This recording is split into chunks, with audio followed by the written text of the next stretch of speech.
नमस्कार, मैं शैली जोशी और आप देख रहे हैं धून प्राइम न्यूज। अगर पति हो हिंसक तो क्या जरूरी है, शादी बचाना या खुद को बचाना? यह सवाल बहुत अजीब है, लेकिन यकीन मानिए बहुत महत्वपूर्ण भी है। अक्सर हमारे समाज में बेटी को शादी बचाने की नसीहत दी जाती है, पर किस कीमत पर? आत्मसम्मान को दांव पर लगाकर बचाई गई शादी क्या वाकई शादी होती है, या फिर खुद टूटकर रिश्ता जोड़े रखना समझदारी है? चलिए एक बार जानते हैं कि महिलाओं को रोजमर्रा की जिंदगी में किन किन समस्याओं का सामना करना पड़ता है। बेवजह का गुस्सा। पति और पत्नी के बीच में छोटी मोटी नोकझोंक चलती रहती है, लेकिन कई बार पत्नी को समझ ही नहीं आता कि उनके पति को गुस्सा क्यों आता है। अक्सर अंतरंग क्षणों में बेहद प्यार जताने वाले पति रोजमर्रा की जिंदगी में बेहद क्रूर हो जाते हैं। ये किसी भी पत्नी के लिए सबसे मुश्किल हालात होते हैं, क्योंकि वो समझ ही नहीं पाती कि अब वो कैसे बिहेव करे और पति को कैसे डील करे। क्योंकि जो इतना प्यार करता है वो इतना अलग व्यवहार कैसे कर सकता है, बल्कि यही समझ नहीं आता कि प्यार करता भी है या नहीं करता। अपमान करना। कई बार तो कई पति ऐसे व्यवहार करते हैं जैसे उन्हें पत्नी का अपमान करके संतुष्टि मिल रही हो, खासकर अपने परिवार के सामने तो वो पत्नी को किसी गिनती में ही नहीं रखते। भले ही अकेले में अपने बेडरूम में वे ये कहें कि मैं तुम्हें बहुत चाहता हूँ, पर ये बात उनके व्यवहार में नजर ही नहीं आती।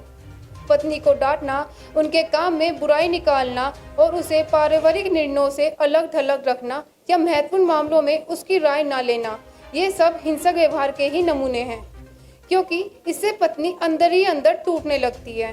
पर आप अगर अदालत में भी कहें आपको तलाक लेना है तो कोर्ट पूछती है, क्या आपके पति आपको मारते हैं, खर्चा नहीं देते? अब उन्हें कैसे बताएं कि उपेक्षा की चोट कितनी दर्दनाक होती है और इस उपेक्षा का निशान कोई कैसे दिखाए? मारपीट करना, ये तो हिंसा की चरम सीमा है। एक बार जिस पति का हाथ उठ गया फिर उसका रुकना बेहद मुश्किल है। मारपीट के बाद विकल्पों की तलाश लगभग खत्म हो जाती है।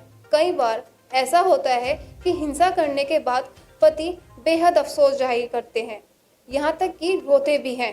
उनसे गलती हो गई, पर अगली बार फिर वही बात होती है, क्योंकि ये एक मानसिक रोग या नशे की आदत जैसा हो जाता है। इतना कुछ होने के बाद भी महिलाओं को नसीहत दी जाती है कि वे रिश्ता बचाने को प्राथमिकता दें।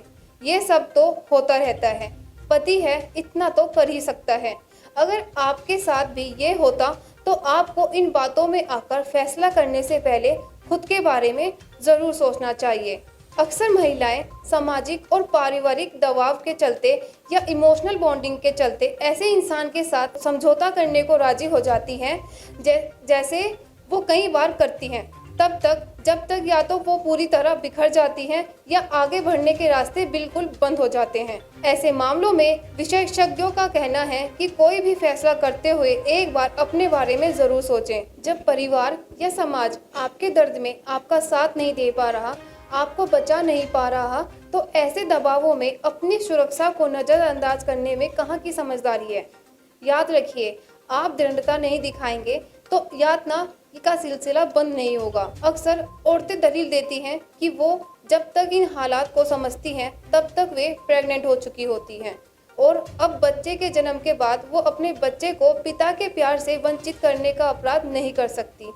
ये एक कमजोर दलील है। जो इंसान अच्छा पति नहीं बन सका वो अच्छा पिता कैसे बनेगा? और एक लाचार माँ एक मजबूत व्यक्तित्व वाले बच्चे को कैसे विकसित करेगी? दूसरी बात, आज आप पति के हाथों अपमानित हो रही हैं, कल आप संतान के हाथों अपमानित होंगी, और ये होता भी आया है क्योंकि आपको अपमान सहने की आदत पड़ चुकी है और आपके बच्चे आपको अपमानित होते देखने की। विशेषज्ञों का कहना है कि ऐसी बौद्धिक दलीलों से खुद को न बहलाएं। सिंगल मदर हमेशा लाचार माँ से बेहतर विकल्प है। मनोवैज्ञानिकों और मैरिज काउंसलर की सलाह लें।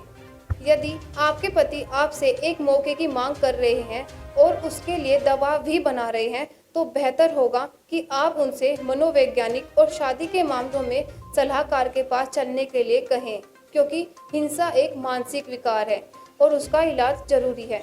शादी बचाने की जिम्मेदारी भी अकेले आपकी नहीं बल्कि दोनों की है। उन्हें कुछ एफर्ट्स डालने होंगे। इसके लिए मैरिज काउंसलर से बेहतर सलाह कोई नहीं दे सकता। इसलिए उनसे मिलें।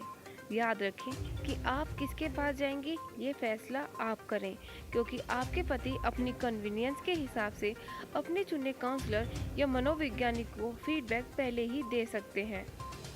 बहरहाल हम इस वीडियो को यहीं समाप्त करते हैं। अगर वीडियो पसंद आया तो शेयर ज़रूर करें। बाकी मिलते हैं अगली वीडियो में। नमस्कार।